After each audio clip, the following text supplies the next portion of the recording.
Halo siswa-siswi SMPK Penabur Jakarta.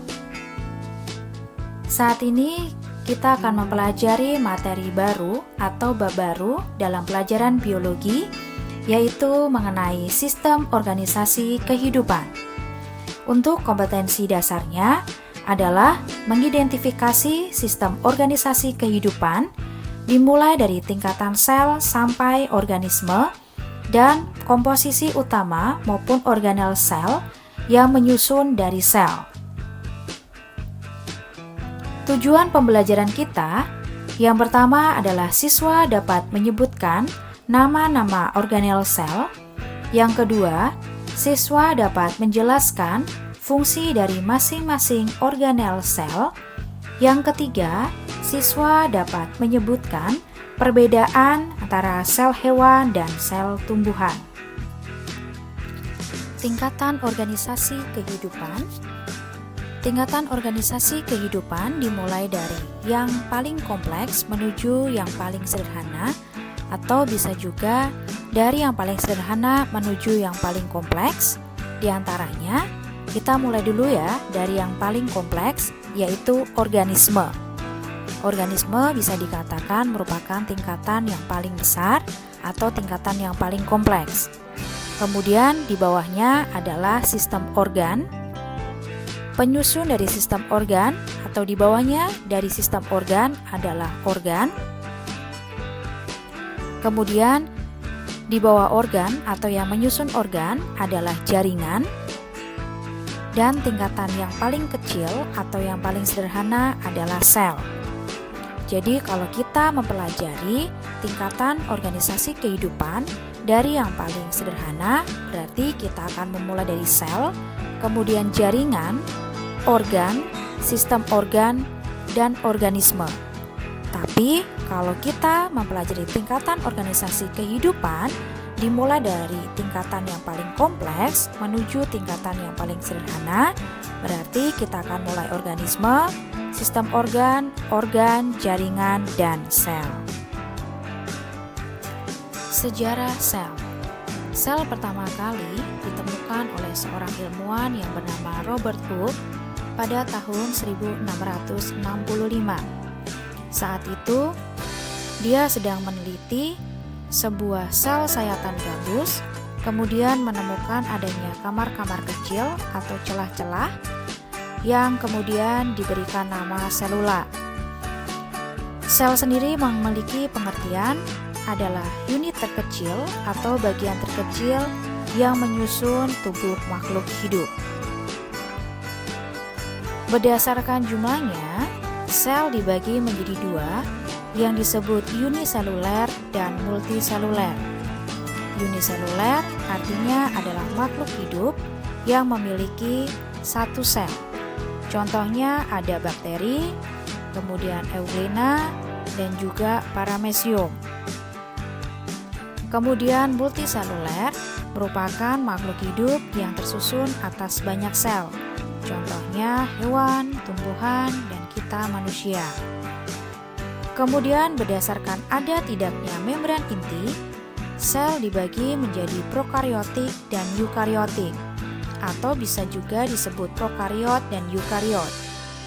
Prokariotik adalah sel yang tidak memiliki selaput membran inti, contohnya adalah bakteri, sedangkan eukariot atau eukariotik adalah sel yang memiliki selaput membran inti, contohnya adalah jamur, tanaman, dan juga hewan. Bagian-bagian sel. Kita akan mulai dari sel hewan terlebih dulu ya. Bagian yang pertama adalah membran sel. Membran sel yang letaknya paling luar. Kemudian ada aparatus Golgi atau badan Golgi. Berikutnya adalah retikulum endoplasma atau RE, ada dua, RE halus dan RE kasar.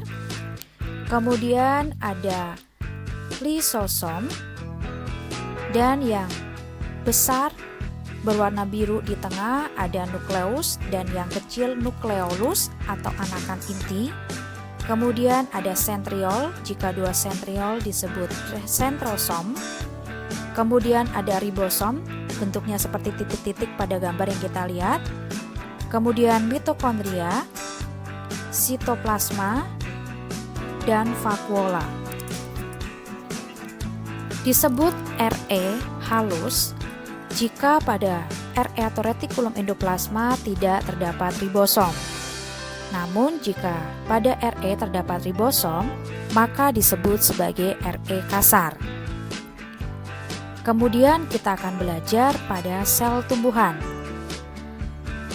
Pada sel tumbuhan terdapat beberapa bagian yang sebenarnya juga ada pada sel hewan. Namun ada juga beberapa bagian yang terdapat pada sel tumbuhan yang memiliki ukuran maupun jumlah yang berbeda, ataupun yang bagian tersebut tidak dijumpai di sel hewan. Misalnya saja adalah mitokondria. Mitokondria pada sel tumbuhan jumlahnya lebih sedikit. Kemudian ada yang disebut membran sel. Kalau pada sel tumbuhan terdapat atau terletak di lapisan kedua, sedangkan pada hewan di lapisan pertama. Sedangkan lapisan pertama pada sel tumbuhan atau lapisan paling luar disebut dinding sel. Kemudian ada yang disebut vakuola. Vakuola pada sel hewan ukurannya lebih kecil, sedangkan pada sel tumbuhan ukurannya jauh lebih besar. Dan berikutnya ada plastida atau kloroplas. Jadi kloroplas ada atau terdapat dalam plastida. Di sel hewan tidak kita jumpai. 3 bagian utama sel. Di antaranya adalah inti sel atau disebut juga nukleus, cairan sel atau protoplasma, dan membran sel. Inti sel atau nukleus merupakan pusat pengatur seluruh kegiatan sel. Di dalamnya terdapat materi yang mengatur tentang pewarisan sifat. Sedangkan cairan sel, jika terdapat di luar nukleus, maka disebut sebagai sitoplasma, yang merupakan tempat terdapatnya organel-organel sel. Sedangkan cairan dalam nukleus disebut sebagai nukleoplasma. Membran sel berfungsi sebagai pengatur keluar dan masuknya zat dari dan ke dalam sel, serta karena letaknya di luar, sehingga memiliki fungsi sebagai pelindung bagian di dalam sel.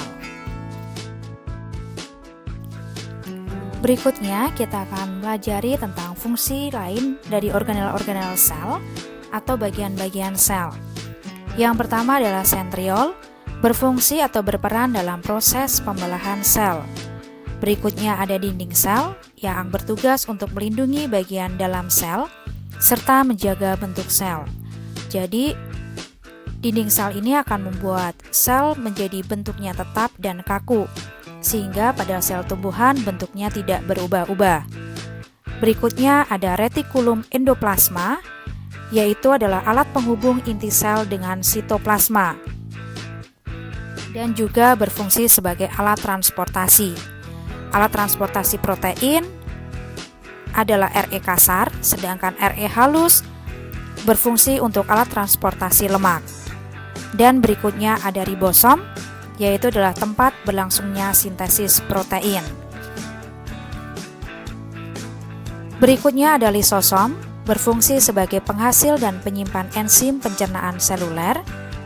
Kloroplas, yang berisi klorofil atau zat hijau daun yang berfungsi sebagai tempat terjadinya fotosintesis. Kemudian ada vakuola, yaitu rongga dalam sel yang berfungsi sebagai tempat penyimpanan makanan dan sampah sel. Badan Golgi, tempat terjadinya sekresi dan metabolisme sel, serta alat pengeluaran protein. Dan yang terakhir adalah mitokondria, sebagai tempat berlangsungnya respirasi sel dan penghasil energi.